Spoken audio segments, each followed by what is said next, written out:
Bonjour Baimboka. Nous avons une grande joie, une très grande joie. Parce que Oyo ezali komo nananeti ngonga ya Nzambe. Ça c'est le temps de Dieu. Dites-moi pourquoi je suis content et j'ai une grande joie. C'est quand j'ai vu un sénateur démocrate faire une proposition de loi pour stabiliser la RDC.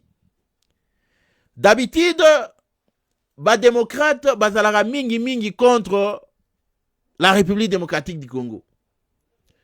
D'habitude, ou bien depuis les années, beaucoup de démocrates, des sénateurs démocrates, les démocrates, ils ont toujours soutenu les narratifs du Rwanda.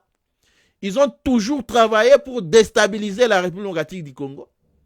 Et avec l'arrivée de Trump et les républicains, on a cru que non, seuls les républicains, basaliko, soutenir Congo, basaliko, faire valoir l'intérêt de la RDC. Mais je pense que j'avais tort. C'est le temps de Dieu qui fait que les républicains et même les démocrates puissent soutenir et valoir les intérêts de la nation congolaise face à l'agression qui nous est imposée par les Rwandais. Imaginez-vous un sénateur démocrate du nom de Johnny Olweski, un démocrate, Bandekonangai, un démocrate. Il vient avec une proposition de loi qu'il a appelée Stable DRC Act, c'est-à-dire une proposition de loi pour stabiliser la RDC, qu'il appelle une RDC stable, un Congo stable, un acte dénommé un Congo stable. Et c'est lui qui a amené cette proposition de loi, c'est un sénateur démocrate. Oh, ça est Sengo et Sengoté. Pour vous qui pensez que non, quand les républicains ne seront pas, les démocrates viendront, ils vont soutenir les Rwandais. Non. C'est question de lire les signes du temps. Ça n'a rien à faire avec les démocrates ni avec les républicains. Ça, c'est le temps du Congo. Maintenant, vous allez vous dire, ah, ndeko Willy Sikoyo, proposition loi wana, ndeko sala nini, ndeko changer nini. Prêtez-moi votre oreille, je vais vous expliquer. Ça s'appelle la loi stable RDC. Stable DRC. Cette loi qui est abrégée comme H.R.8704. Cette loi présentée à la Chambre de représentants des États-Unis le 5 mai 2026, donc il y a quelques jours, vise à sanctionner les personnes et entités qui déstabilisent la paix en République démocratique du Congo. Et son objectif est très spécifique. Elle a pour objectif spécifique de garantir la pérennité des accords de Washington du 4 décembre 2025 entre la RDC et les Rwandais. C'est-à-dire, cette proposition de loi dénommée un Congo stable, son objectif est de garantir le respect et la mise en application de l'accord signé entre la RDC et le Rwanda à Washington le 4 décembre 2025.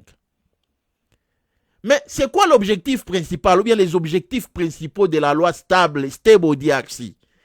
La loi Stable DRC, un Congo stable. Cette loi qui est introduite par un sénateur démocrate. Premièrement, c'est la lutte contre l'instabilité. Cette loi renforce le pouvoir de l'exécutif en matière de sanctions, telles que les interdictions des visas et les gels des avoirs contre les responsables du conflit, surtout dans l'est de la RDC. Et cette même loi amène les gens à respecter les accords de paix. C'est-à-dire, cette loi soutient les accords de Washington signés le 4 décembre 2025 entre la RDC et les Rwandais. Et vise à endiguer les violations. Ça, c'est une bonne loi. Et cette loi vise aussi la protection des civils et des chaînes d'approvisionnement en minéraux. C'est-à-dire, en exerçant des pressions sur les réseaux qui soutiennent des groupes armés comme les M23. Cette législation ou bien cette loi vise à améliorer la sécurité des civils et à sécuriser les chaînes d'approvisionnement en minéraux stratégiques. Ça, c'est une bonne loi. J'ai beaucoup aimé quand j'ai lu ça. C'est pourquoi je vous ai dit, je suis très content. Elle promouvoit la responsabilisation. Ah, vous allez me dire, Ndeko, la responsabilisation des Nini. Oui, cette loi, elle fait promotion de la responsabilisation. C'est-à-dire, elle renforce les efforts des États-Unis pour que ceux qui alimentent la guerre et le trafic illégal des minéraux dans la région des Grands Lacs rendent des comptes. Ah oui. Voilà ce que j'ai dit, la responsabilisation. Donc, les responsables qui alimentent les conflits à l'est de la RDC, qui font les trafics illégaux des minéraux, doivent répondre. Ils doivent rendre des comptes. Tout ça, cette loi est en train de les promouvoir.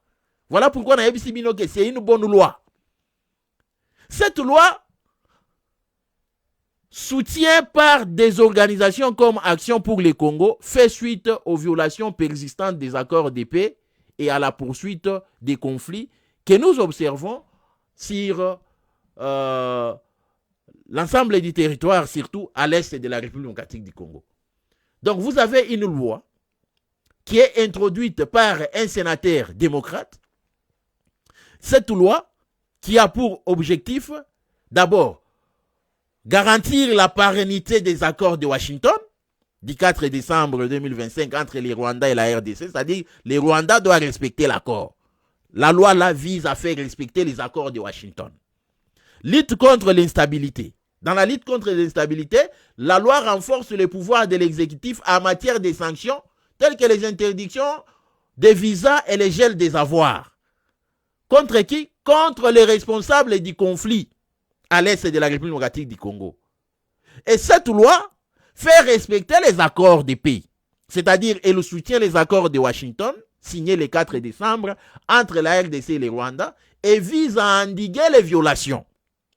Elle protège les civils, c'est-à-dire cette loi, elle prône aussi la protection des civils et des chaînes d'approvisionnement en minéraux, en exerçant des pressions sur les réseaux qui soutiennent des groupes armés, comme les M23, les Red Tabara, les Turanéo et consorts.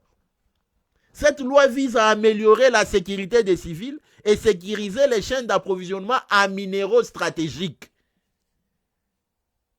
Et enfin, promotion de la responsabilisation.